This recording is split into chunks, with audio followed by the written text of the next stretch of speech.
after a brief discussion of the RBI dividend announcement and whether it should have any market implications. Remember, yesterday the Reserve Bank gave an interim dividend of 28,000 crores to the government.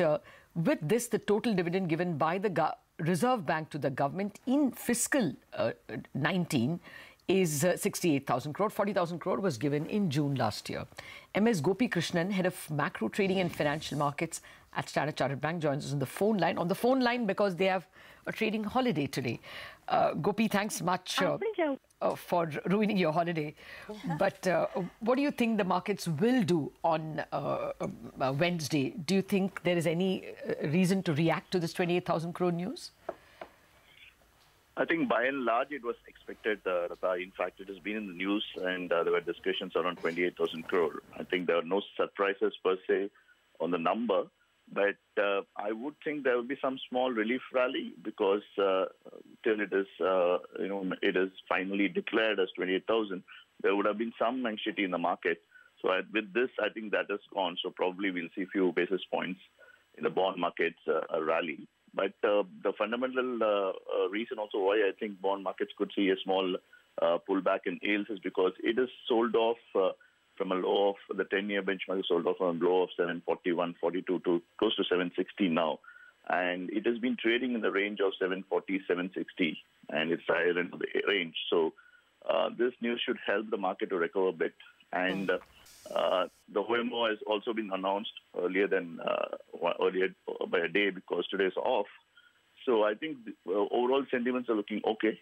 I agree oil prices is higher, but I think by and large that is in the price. Gopi, hi, good morning. Do you expect further pressure on the rupee? I mean, it's gone to almost 71.50 now because of, higher crude prices and the strengthening of the dollar that we've seen lately? Rupee has been, again, the same story, like the bond story, because it's been trading in the range of 71.80 on the higher side and 70.4050 on the lower side. Higher oil has impacted sentiments. And as you rightly said, it's trading close to 71.50, but there is a huge resistance at 71.70, which is the 100-day moving average. I don't expect the rupee to break this range unless the oil itself moves above 70 or something. So in the near term, you could see 71.70, but I think by and large, it's capped there. Okay. Well, Gopi, I just want to scratch the point on yields a little more. Friday auction, 2 of the papers devolved.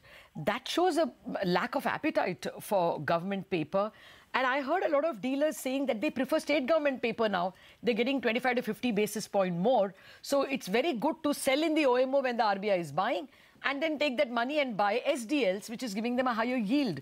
So there was an argument building that yields will not fall much. I agree with you. I mean, the argument is perfectly right. The local banks, the government-owned banks, have got government securities in their SLR book, and OMO gives them opportunity to take out of the HTM and sell, by which they will be booking profits, and they are replacing with state government securities. It has got all the features of a government bond, except that you get something like 70, 80 basis points higher, and plus there's a mark-to-market gain in case they buy in their trading book. So by and large, that's the strategy which being followed by most of the government-owned banks.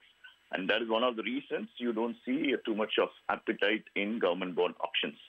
But, every time there's a devolvement, you see yields move up, and then eventually it does recover a bit. But the fundamental issue of demand supply for government securities is an issue which has to be addressed.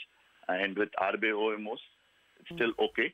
I think OMOs could continue till April, but clearly there is an issue on the supply demand for the government securities market. Okay, so you told us that on the rupee, you're looking at 71.50, which is the worst it can get, at least in the near term. What about on the yield? What would the range be that you're looking for?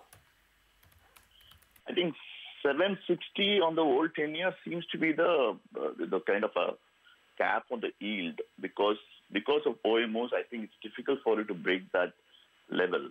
But there is supply, so it's not able to break 740 also. So this can continue till the new year and till the OMOs continue. The test would be post, OMOs being stopped by RBI, which is quite likely in the new financial year. Maybe not in April, but maybe in May. And that's when we probably going to see definitely a move in the yields on the higher side. Irrespective of, again, I continue to say, irrespective of where the overnight rates are, irrespective of RBI cutting rates or not. Okay, well, that's important in May, and May will also be a political vacuum, at least in the first half of the month.